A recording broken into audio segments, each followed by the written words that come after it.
While the controversy over gun control continues, now Tucson City Council is sending a new message to gun shows. They either have to require background checks for person-to-person sales or take their gun show somewhere else. Not on Your Side's Craig Smith joins us live now from City Hall, where council voted on this issue. You know, Jennifer, the council concedes that it really cannot do a whole lot under state law to control gun sales, but it certainly does control the Tucson Convention Center, so it does have the freedom to keep out those gun sales altogether if they don't agree to do background checks. Council members Kozacek and Ulick proposed the ban, but all council members voted for it.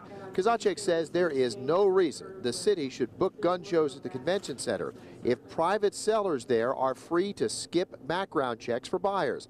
Kozacek says background checks are not perfect, but they do help. Since 1999, $1.7 million in purchases have been rejected by people failing FFL background checks. Person-to-person sales do not require those. He says requiring checks takes away a second chance for someone who should not have a gun to get a gun. The chamber was full of supporters who say the council rule makes sense. But that's just a baby step. I don't know if Tucson can do much beyond that because of state regulations and national laws and so forth.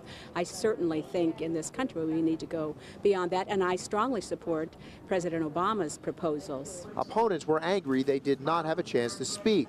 No one on either side spoke before the vote. Council rules say study sessions only have speakers the council invites. Citizens can speak at the regular meeting. Gun rights activists say the city's getting in the way of their rights to sell their guns and wasting a chance to rent TCC and make money for taxpayers.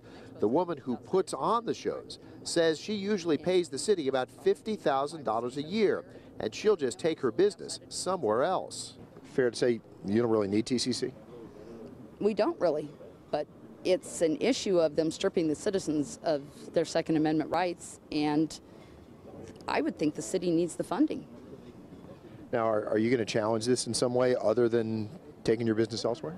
I can't financially challenge it in court, and at this point, I don't believe Gun Owners of America or the NRA wants to challenge it.